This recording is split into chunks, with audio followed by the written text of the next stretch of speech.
ছাব্বিশের বিধানসভা নির্বাচনের আগে আরও অস্বস্তি বাড়ল তৃণমূলের।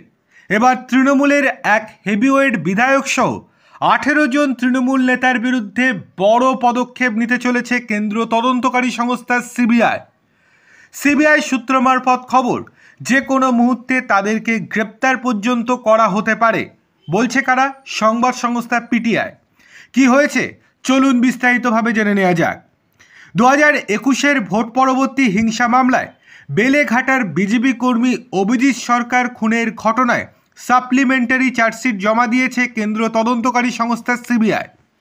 চার্জশিটে নাম রয়েছে তৃণমূল বিধায়ক পরেশ পাল সহ মোট 18 জনের। তালিকায় রয়েছেন তৃণমূলের 2 কাউন্সিলর পাপিয়া ঘোষ এবং স্বপন সমাদ্দারও। সোমবার চার্জশিট জমা পড়তেই ফের চাঞ্চল্য ছড়িয়েছে রাজনৈতিক মহলে। উল্লেখ্য, 2021 সালের বিধানসভা নির্বাচনের ফলাফল ঘোষণার পরেই রাজ্য জুড়ে ছড়িয়ে পড়ে রাজনৈতিক হিংসা। সেই সময় বেলেঘাটায় খুন হন বিজেপি কর্মী অভিজিৎ সরকার। ওই ঘটনায় তদন্ত সিবিআইয়ের হাতে দেয় কলকাতা হাইকোর্ট।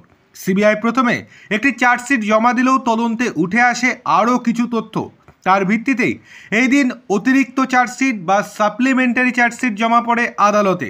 সিবিআই সূত্রের খবর, নতুন করে পাওয়া সাক্ষ্য প্রমাণের ভিত্তিতে তৃণমূল বিধায়ক পরেশ পাল ও 2 কাউন্সিলর সহ মোট আরও 15 জনের নাম অন্তর্ভুক্ত করা হয়েছে চার্জশিটে।